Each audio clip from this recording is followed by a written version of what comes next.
I'm about to go into my yoga class. It's been 4 weeks now since I started the yoga program, the yoga teacher training. And I wanted to make this video because it also has been a few days since the passing of my dog, Tank. And I just wanted to share an update. I just posted a video a few days ago. When we were preparing to put him down. So I wanted to share with you guys some of the things that has truly helped me cope with his absence. It's still very raw to me. I have these moments where I cry, I question, I have a weird sense of sometimes I feel that he's around me. I'm looking for him. When I'm looking at my backyard, I'm looking for him. I smell him, like a whiff of him. And it's been hard, the last few days. I also, my family's been going through a really hard time. I have an 8-year-old boy who, had a lot of questions about life and whether he would see Tank again. So it's, it's been hard. And I thought of this day, the day that Tank was going to, leave us because he was getting old. He was a senior citizen. And I imagine myself just completely falling apart. And honestly, I did fall apart. When we were on our way to euthanize him, I told my daughter, I said, listen, don't expect me to be an adult today. She's 15. So, it was hard. I didn't want to get up from bed. I cried, and I cried so hard. I just curled up into a little ball and just, would get sick. And one of the things that helped me was that instead of shutting the world out and not talking to anybody, not answering messages, and just not talking about my feelings and just kind of going into depression mode, which is how I handle really hard things like this, I decided that I was going to not do that. I have come a long way. It's been a couple of years where I've been working on that. So I decided to not hold back if I need to cry. And if I need to cry, it doesn't matter where I am, I'm just gonna cry. And I'm going to feel the pain of losing him. And I also opened up to people. I just talked to people. Tank left me. It's like everything happens for a reason, because Tank left me right when in the middle of this yoga class. And I do believe that having this yoga class, is helping me a lot, because all of my new yoga friends are the sweetest. When I came back to class, they had written me a card, all these nice thoughts, and my yoga teacher, she, got me some flowers. And just to see their compassion and understanding of my pain, especially my yoga teacher. When I shared with her what happened, that we were just completely heartbroken, she shared with me the Rainbow Bridge poem. And I'm going to link it below for anybody that would like the Rainbow Bridge poem, but it's so beautiful. It pretty much explains exactly where our pets go, that they're happy, that they're safe, that they're waiting for us on the other side of the Rainbow Bridge. And, it answered all the questions my son had. What happened to Tank? Where is he? Will I ever see him again? And when Tank first passed away, I didn't have those answers for him, because I was asking myself those same questions. So the fact that I opened up to my yoga teacher, and then she shared this, this poem that really has made an impact in how I dealt with his passing. And I immediately printed the poem for everybody in the house, and everybody has it hanging in their walls. I'm filled with a lot of gratefulness because of my new yoga family, and because I can see the lessons that Tank left me. And then I feel that he's not completely left me. I do feel that he's with me and that he is okay. I had a dream, very, very real dream to me, that he, that I saw him. I got to hug him again. And, I cry still because I miss him.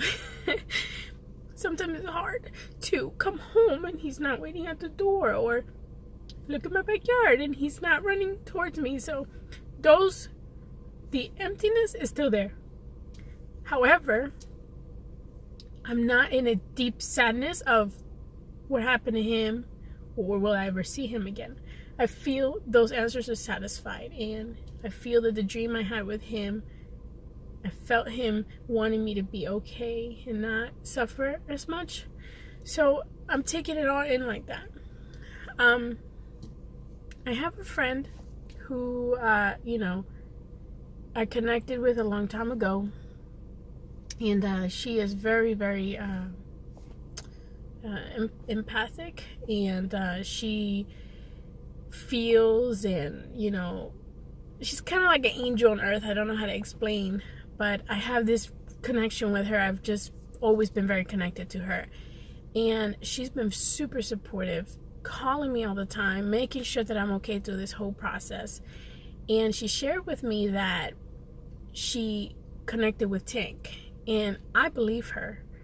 She told me that Tank was my spirit guide, and that he is so grateful for everything that I did for him, and that I am so loved, that he loves me, that he is sending so much love, and that he doesn't want me to be upset. She shared with me that when he passed away, like the minute he passed away, he saw so much pain in us crying, and he didn't want to leave because he wanted to comfort us like he normally did. Whenever we were sad, that was Tank's thing. Like, he just came right to the person in my family, put his paw and his head on your lap, and just look at you with those eyes like, it's gonna be okay, and just, I'm gonna miss that.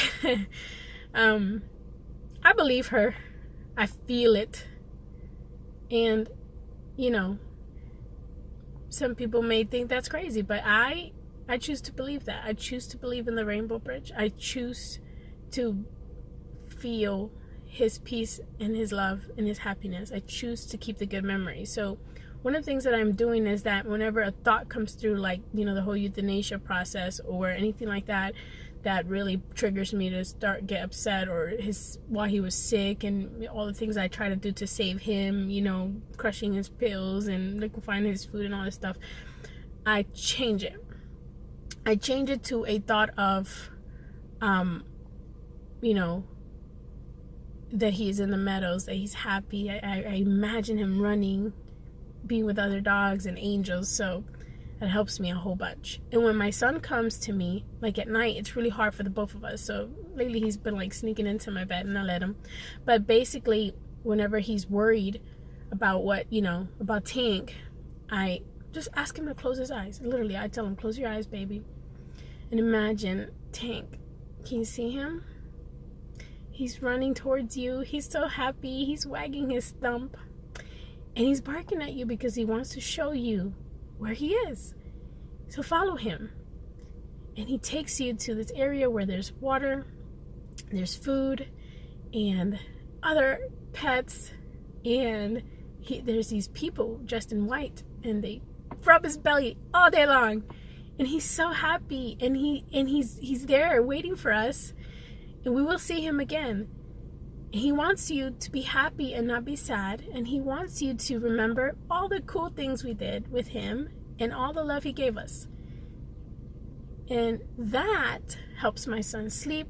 It has helped me cope. It's funny because I do it for him, but I'm doing it for myself.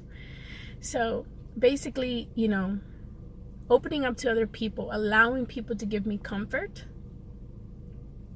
is one thing that I have, opened up to, and I allow, and it really has given me comfort. Not only that, but my yoga teacher shared this ceremony that I could do for Tank. It's a candlelight ceremony that's held online for people who have lost pets. I mean, I would have never known of these things if I didn't talk about the fact that I was missing him so much, and I had to put him down, and it was so hard. So that was pretty cool, because I literally on Monday night at 9, I had a candlelight ceremony at my house. It was online. There was 60 people on there who have lost their pets. There was prayers. My friends at the yoga place also lit a candle. My yoga teacher sent me a video of her lighting a candle in tribute to Tank. Like, I'm gonna link that below, because the poems on there and the support of that community is wow. I didn't even know that existed. It's free, and it so helped me just kind of find comfort, closure, and really hold on to the Rainbow Bridge image of Tank. So I'm going to share these resources below. I hope it helps somebody out there. And as far as yoga, it's been very intense. I have lost some weight. I am training a lot, and I'm going to share a little bit more about some of the things that I've been doing you know, in my yoga practice. I've just been a little sad lately, so I haven't been really recording any videos. So hope you're having an awesome day, and I'll check back later. Bye.